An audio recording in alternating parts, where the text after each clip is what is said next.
And it was the same laundry list of things that the government has done. We have done this, we have done this, we have done this, 50 or 100 things that the government has done. And so while I was sitting there, I was thinking, okay, I am being critical about what is being said. And I am saying that this is not the type of President's address that should be delivered. Well, the question came to my mind, what type of address would an India Gathbandhan government deliver? How would that address be different than the address we heard? Because it's no point me saying that it is a laundry list and then not providing an alternative idea. And so today I would like to lay out some dimensions of what an alternative address would look like, what the India Gathbandhan would probably focus on, and where we would lay emphasis. The future of this country is going to be decided by the young men and women of this country, the youth of this country. So I think anything we say has to be addressed to them, has to be spoken to them. The first thing in front of us, and this is something I'm sure the Prime Minister would accept, and pretty much everybody in this room will accept, is that even though we have grown fast, we are growing slightly slower now, but we are still growing. A universal problem that we have faced is that we have not been able to tackle the problem of unemployment. No, neither the UPA government nor today's NDA government has given a clear-cut answer to the youth of India about employment. I don't think anybody in this room will disagree with me. I'll give a little statistic for the Prime Minister. The Prime Minister, something I would agree with directionally. The Prime Minister proposed the Make in India program. I think a good idea. We saw the statues, we saw the functions, we saw the so-called investment, and the result is right in front of me. Manufacturing fell from 15.3% of GDP in 2014 to 12.6% of GDP today. That is the lowest share of manufacturing in 60 years. I'm not even blaming the Prime Minister, because I think it would not be fair to say he didn't try. I could say that the Prime Minister tried, and I think conceptually Make in India was a good idea, but it's pretty clear that he failed, because manufacturing went from 15.3% of GDP to 12.6%. So the first question that any alternative vision would answer to the youngsters of our country is, okay, what and how are we going to solve this problem of employment? Any country basically organizes two things. You can organize consumption, and then you can organize production. Modern way of saying organizing consumption is services. Modern way of saying organizing production is manufacturing. But there is more to production than simply manufacturing. For example, agriculture also is about production. Now, pretty much every government since 1990 has done a decent job on consumption, on organizing consumption. Which are the companies that organize consumption? Uber organizes consumption. Reliance organizes consumption. Adani organizes consumption. But we have, as a country, failed in organizing production. We have excellent companies that try to organize production. They are the Mahindras of this world. They are the Bajajs of this world. Part of Tata's organizes production, but the record of the country on organizing production is dismal. And essentially what we have done is we have handed over the organization of production to the Chinese.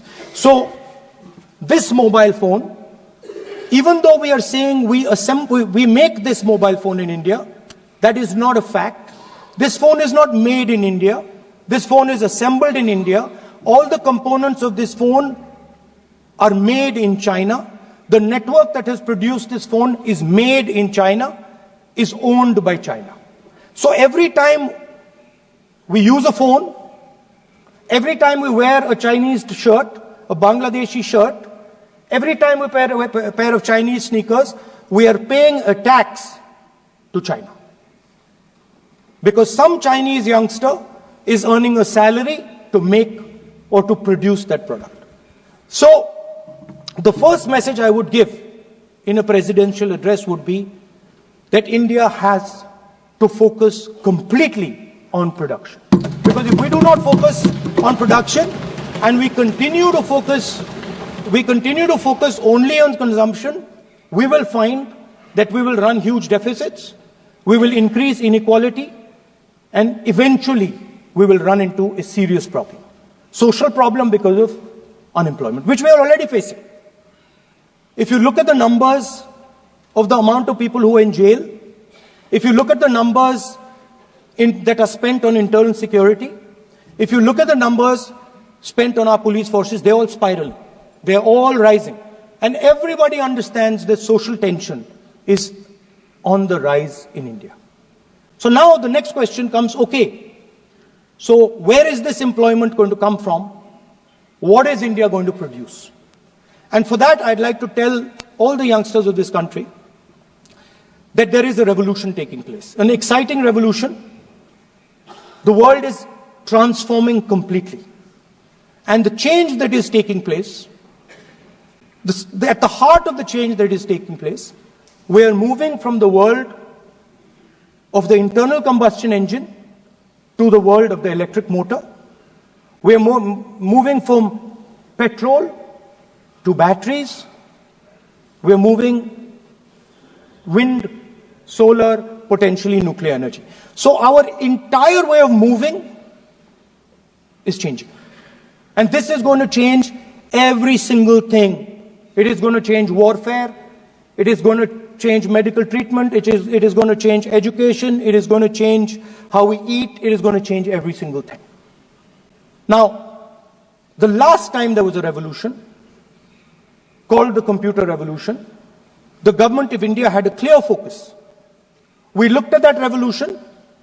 It was the Congress government. We looked at the revolution and we decided clearly that we are going to focus on the development of software.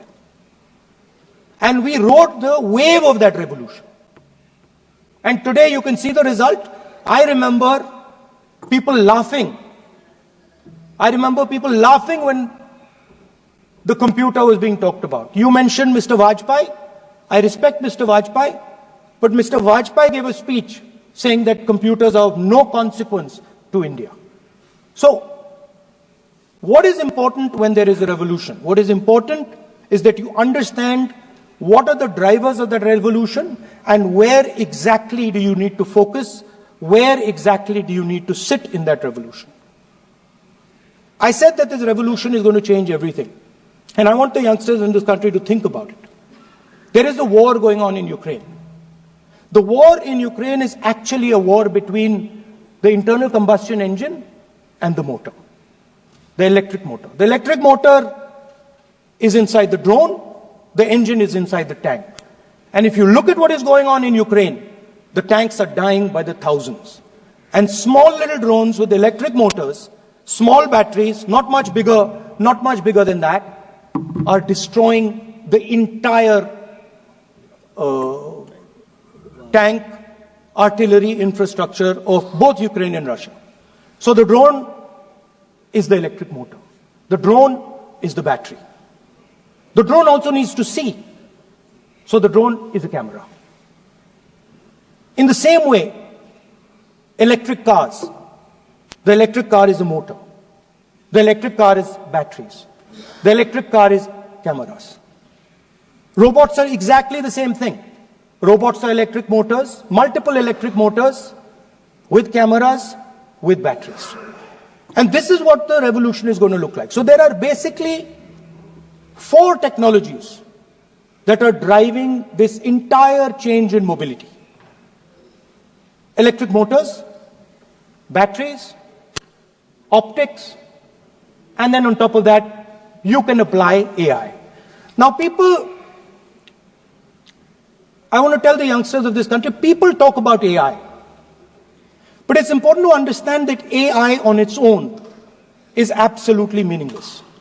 Because AI operates on top of data. Without data, AI means nothing. And if we look at data today, there is one thing which is very clear.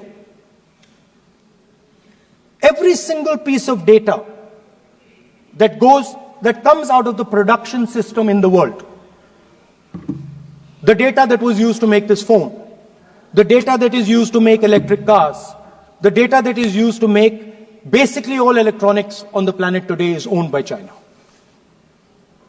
And the consumption data is owned by the United States.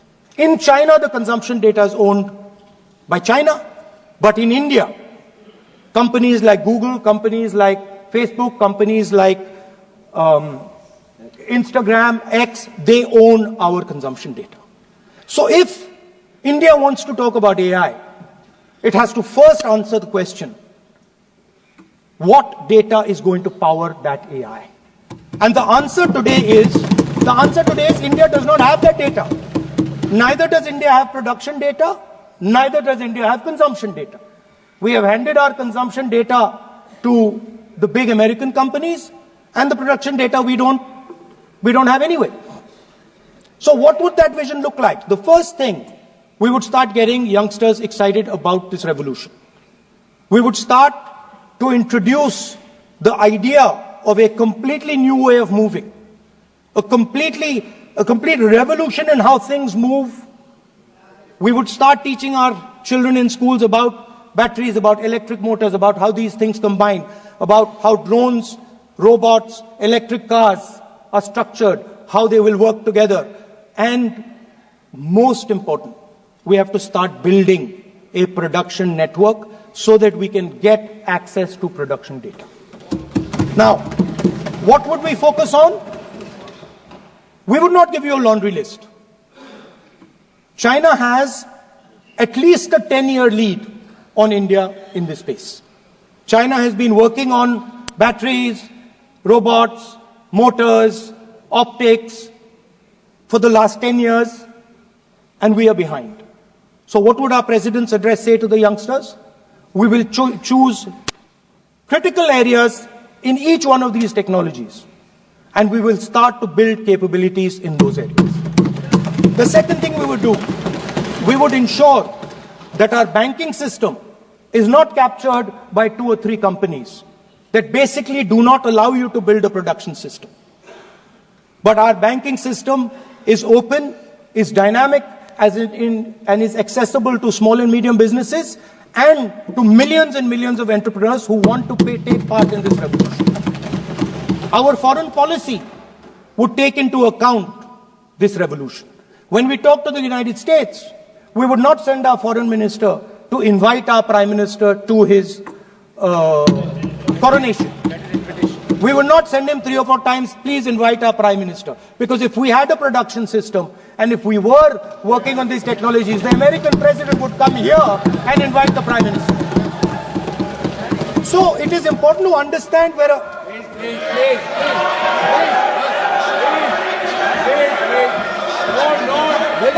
foreign policy.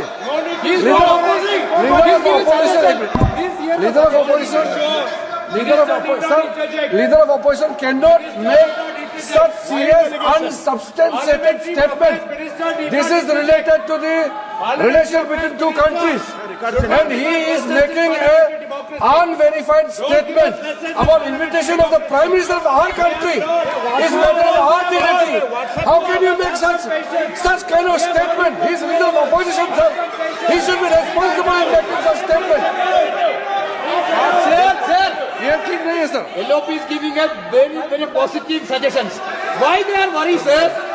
For the country, he is giving. Leader of opposition has the information from any official source. He must inform the House.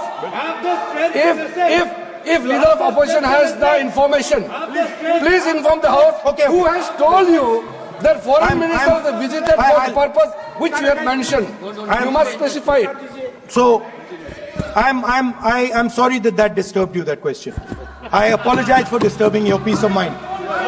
It's okay. I've apologized. I've apologized for disturbing your peace of mind. I'm sorry. Apologize for lying to the House. ऐसा नहीं होता है. तो serious होना चाहिए leader of opposition को. कम से कम देश के मामले में तो एक हो. देश के मामले में तो एक वॉइस से बोलना चाहिए. ये गलत बात है. ये ठीक नहीं है. लीडर ऑफ अपोजिशन को इस तरह का बयानबाजी नहीं करना चाहिए. ये गंभीर विषय पर चर्चा चल रही है. So we would start by telling our young men and women that they have to be at the forefront of this revolution. We cannot afford that the Chinese are at the forefront of this revolution. Number one. Number two, we would ensure that the absolute best experts on these technologies would talk to our students, would talk to our youngsters and guide them on what a future, on what these future technologies are going to do. We would make them partners in this revolution. Now, we talk about defense. And today, we have the Chinese. And the Prime Minister has denied it. And the army has contradicted the Prime Minister. It's true. The Prime Minister has denied it. The Prime Minister has denied it. And the army has disagreed with the Prime Minister that China is sitting on 4,000 square kilometers of our land, of our territory. ऐसा इस सदन में अब मन चाहे बात नहीं बोल सकते हैं. ये बिल्कुल ठीक नहीं है सर. ये सीरियस मामला है. आप फॉरेन पॉलिसी पे, बॉर्डर इश्यू पर आप अपना कैसे मजाक बात कर सकते हैं? अपना मन कहानी आप बना के बोल रहे हैं. ये तो बहुत सीरियस मामला है. विदेशी प्रतिपक्ष के नेता जो आप विषय बोल रहे हैं, जो विषय आप बोल रहे हैं, उसके तथ्यों को Let me speak. सदन के पटल पे रखना. आप पानी. अनुरोध है लीडर ऑफ अपोजिशन बोलिए, हम लोग शांति से सुनेंगे. ये आपका अधिकार है बोलने का, मगर आप मन चाहे ऐसा सीरियस इशू पे कैसे बोल सकते हैं? सीरियस मामला है. आप सदन में बोल से बोलते हो, फॉरेन मिनिस्टर का बात करते हो, सीमा का बात ऑफिशियल वर्जन से अलग बात करते हैं. ऐसा मत बोलिए. ये देश के लिए ठीक नहीं है. आपको सीरियस होना पड़ेगा लीडर ऑफ अपोजिशन. ये गंभीर मामले को आप ऐसा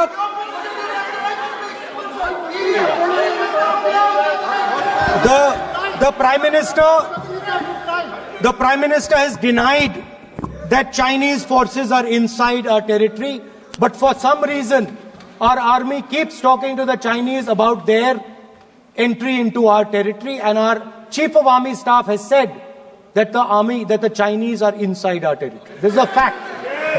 This is not invention, this is a fact. Now, but the reason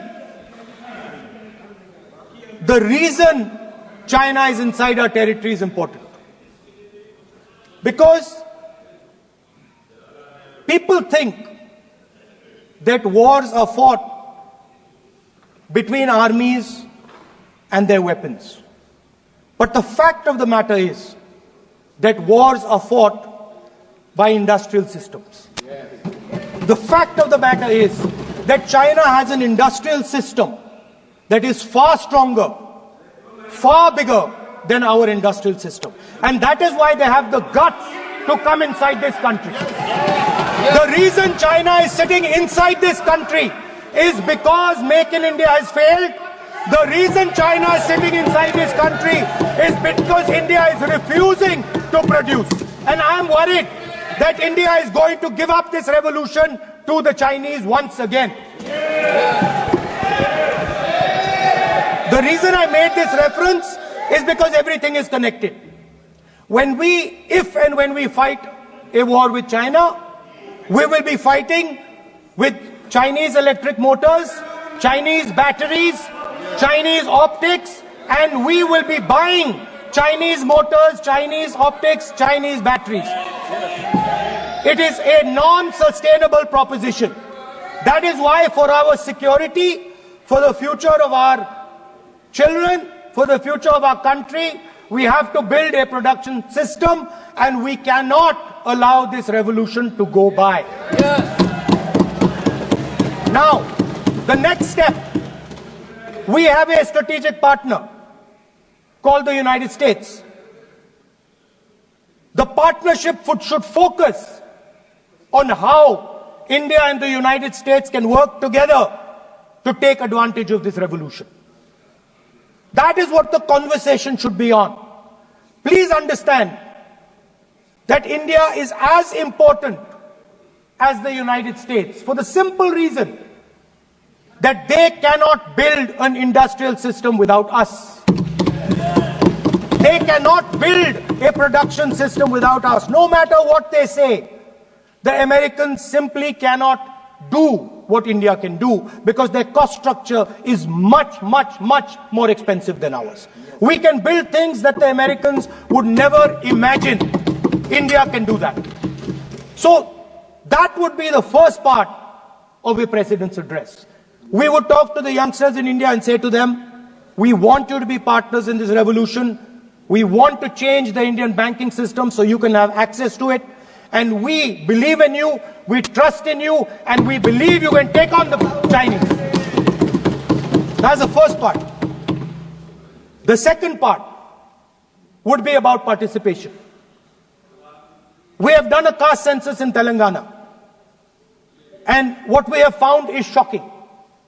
Almost 90% of Telangana is either Dalit, Adivasi, backward, or minority. Almost 90%. And I am convinced that that is the story across the country.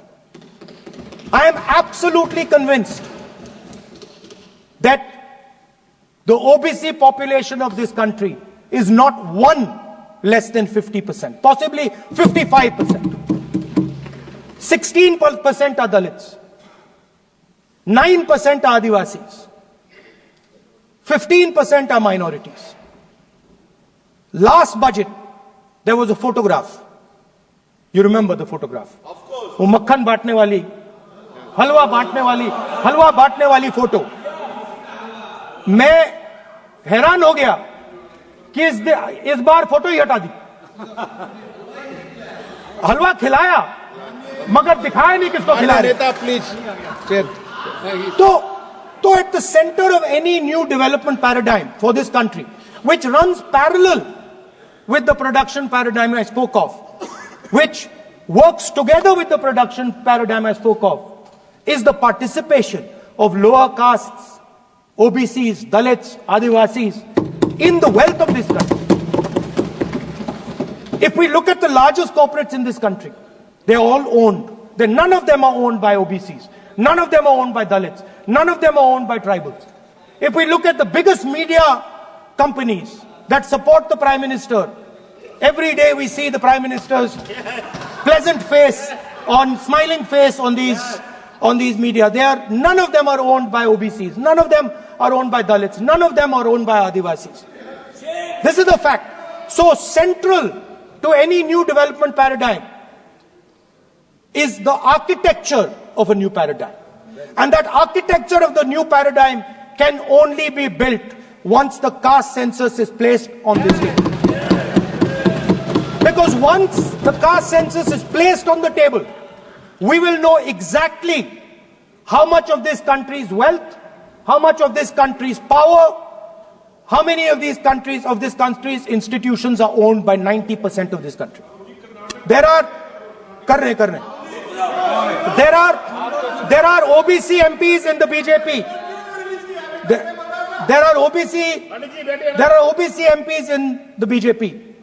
There are Dalit MPs in the BJP. There are Adivasi MPs in the BJP.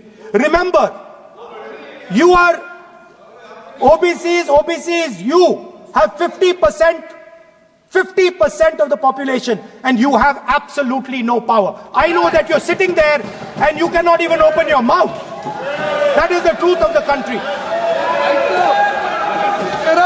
प्रधानमंत्री का चेहरा आपको दिखाई नहीं देता है। जाति जनगणना, प्रधानमंत्री का चेहरा आपको दिखाई नहीं देता है। आर्किटेक्चर, आप अंधे हो गए हैं क्या? Participation, revolution in this country that we are going to bring. ये अंधेरा हो गया है। पार्लियामेंट में ये कुछ दिखता नहीं है। सोनिया गांधी, प्रियंका, ये लीडर ऑपोजिशन को कुछ दिखाई नहीं देता है। ओबीसी बात करते हैं। So the idea is, Speaker sir, the idea.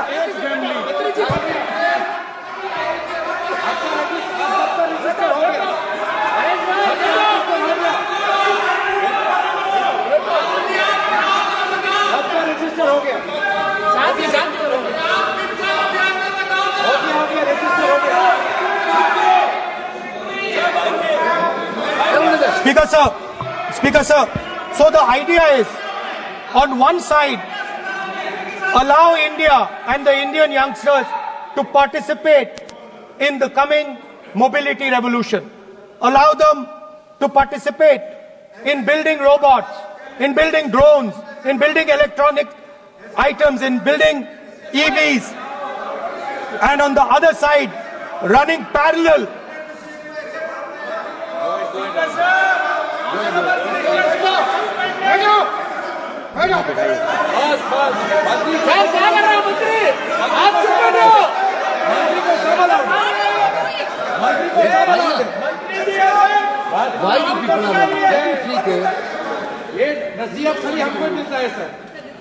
मैंने उनको ही मना The country, Speaker sir. ऐसा नहीं है। आप भी बहुत डिस्टर्बेंस करते हैं। Okay, Speaker sir. So parallel ideas. One idea: participate in the mobility revolution. Whether you're thinking of economy, weapons, production, healthcare, India should participate in this revolution. India should become the master of the electric motor, master of the battery, master of optics, and master of AI applied on top of that production system. Now imagine the power of AI when we apply it to the caste census.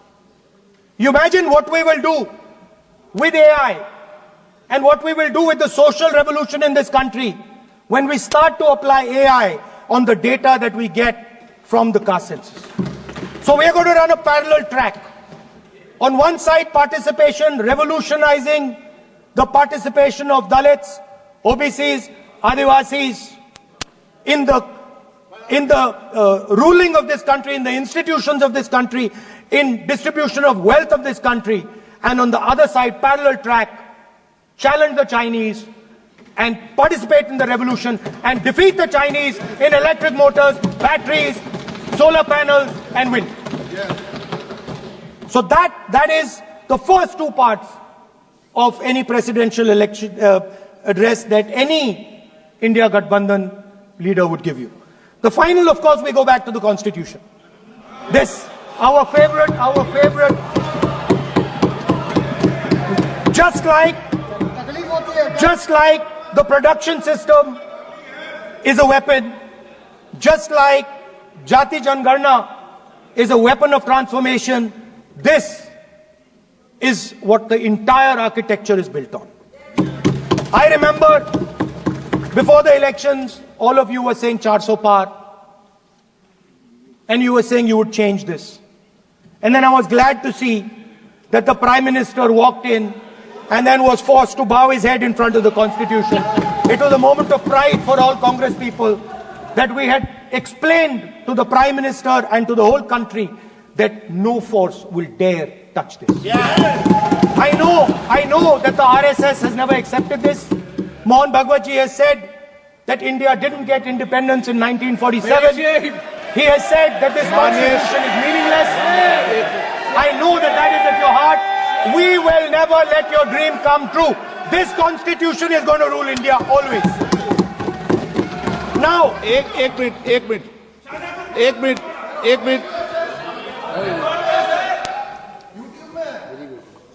आप प्रतिपक्ष के नेता हैं।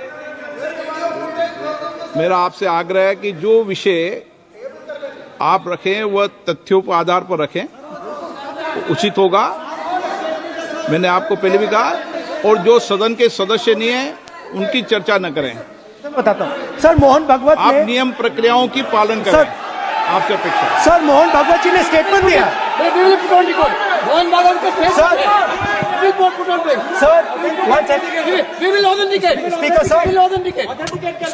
sir, Mohan Bhagwat ji made a statement saying that India did not receive independence in 1947.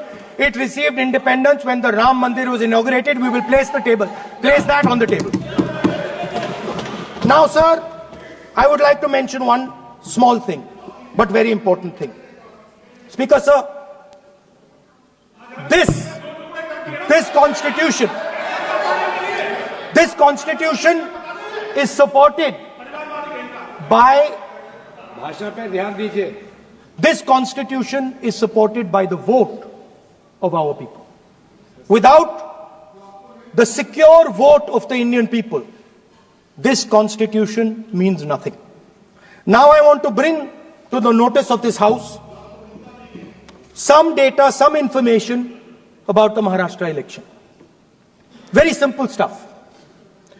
Speaker sir, between the Lok Sabha election, which the India Alliance won, and the Vidhan Sabha election, the voting population of Himachal Pradesh was added to the voting roll of Maharashtra. Meaning the entire population of Himachal Pradesh was added to the voter rolls of Maharashtra. Please understand what I am saying. In Lok Sabha, the difference between Lok Sabha and Vidhan Sabha was the population of Himachal. The entire population, almost 70 lakh new voters suddenly arrived between Lok Sabha and Vidhan Sabha. Now, the most interesting part, and the Prime Minister is not looking at me.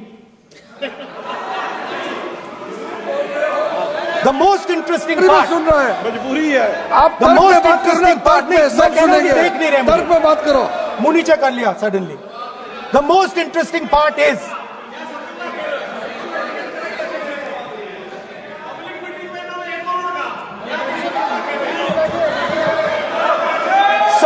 Sir, Maharashtra में more voters were added in 5 months in Maharashtra than were added in 5 years in Maharashtra. जितने 5 साल में add हुए उससे ज्यादा 5 महीने में add हुए, आखिरी 5 महीने में लोकसभा चुनाव के बाद।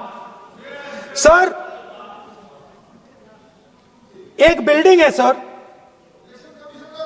शिरडी में, एक बिल्डिंग में 7,000 नए वोटर एक बिल्डिंग में ऐड हुए सर। एक बिल्डिंग में 7,000 नए वोटर ऐड हुए सर। सर, मैं कोई आरोप नहीं लगा रहा हूं, मैं सिर्फ ये कह रहा हूं सर कि इसमें कुछ ना कुछ प्रॉब्लमैटिक है कि हिमाचल प्रदेश जितने बड़े वोटर्स लोकसभा के बाद जादू से आ जाते हैं। अब हम क्या कह रहे हैं? हमने इलेक्शन कमीशन से रिपीटेडली कहा है कि हम आरोप नहीं लगा रहे हैं, आप एक काम कीजिए, हमें लोकसभा की वोटर लिस्ट दे दीजिए, नेम एड्रेस और इलेक्ट्रॉनिकली दीजिए, और विधानसभा नहीं है। नहीं सर, नहीं नहीं नहीं नहीं नहीं नहीं स्पीकर सर वो सब वेबसाइट पे रहती है, सब जानते हैं, कभी भी कोई निकाल सकता है। स्पीकर सर मैं समझा देता हूं सर। स्पीकर सर वो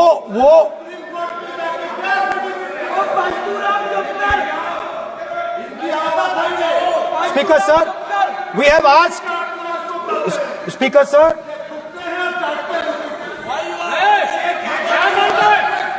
Speaker sir, we are asking this question. We are asking this. Speaker sir, population of Himachal Pradesh. Please. Population of Himachal Pradesh has voted. Extra has voted in Maharashtra.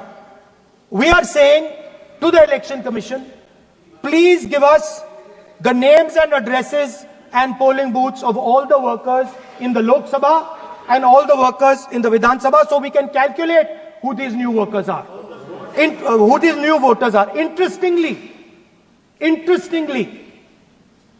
the new voters are mostly in the constituencies that the BJP has swept. Please understand, the new voters have been added mostly in the constituencies where BJP has swept. I am still not making an allegation. I am saying on the floor of the House that the Election Commission has to give the data of the Maharashtra elections to the Congress Party, to the Shiv Sena and to the NCP, so that we can see exactly where these voters have been added, who has been subtracted, who has been added, where they have been added. This is not an irresponsible request. This is a very simple request for them to fulfill. The reason I am saying this, sir, is because the rules have been changed. This is not just said in isolation. Speaker, sir, the election commissioner used to be chosen by the Prime Minister, Leader of Opposition, and the Chief Justice. Sir, the Chief Justice was removed from that committee. Why? This is the question, sir. This is the question to the Prime Minister. Why was the Chief Justice removed from the committee? Now, in a few days, I am going to go to the meeting. There's going to be Mr. Amit Shah and Mr. Modi ji, and there's going to be me. 2-1. Why am I even going to the meeting? What is the purpose of me going to the meeting? I am only going to the meeting to certify what Modi ji and Amit Shah ji are going to say, right? Whereas if the Chief Justice was there, there could be a discussion. Chief Justice and Leader of Opposition could say, no, we don't agree. So, that seems to be a calculated strategy. Now, just prior to the Lok Sabha, the election commissioner was changed and 2 new election commissioners were placed. Yes. We know that the election dates were changed. Yes. We know that the elections were postponed. These are facts. These are not things I am inventing. So, in order to safeguard this constitution, the entire opposition requests the data for the Maharashtra election. We request the data and the electoral voter list for Lok Sabha and the corresponding list for Vidhan Sabha. And I am very confident that the Election Commission will not give us this information. Speaker sir, that is broadly. So the third element of our President's address would be a determined defense of India's institutions, of our democratic system, and a re-look at our entire democratic framework, and the looking again at all the institutions that have been taken away from the people of India. So those would be the type of things that we would say in a presidential address. I'd like to finally say one thing. In the last, थोड़ा बढ़ा देता हूं, अब मैं थोड़ा और खींचूंगा, अब और खींचूंगा थोड़ा, अब और खींचूंगा. So, So in the last, there is a background, a philosophical background to what I am saying. Essentially what I am saying to the youngsters of India and to this house is that instead of focusing on multiple things, instead of telling us a laundry list, give us a strategy, give us a vision, make it clear, right? Now, there is a philosophical basis to this. There is even a deep philosophical basis to this. I showed you the picture of Shivji, which you didn't allow me to show. I showed that picture for a reason. What does that picture tell us? If you look at that picture carefully, it tells us focus carefully. Do not get distracted. Do not look here and there. Do the job at hand. So there is a philosophical basis to the speech I have given. I have not told the House and the country that we will do this, and this. This is the philosophy of Shivji. Say what you have to say, but be clear that you're going to do that one thing and don't do 56, 70 different things. So there is a link between our philosophical tradition, our religious tradition, and what I'm saying. And that is what India needs to do.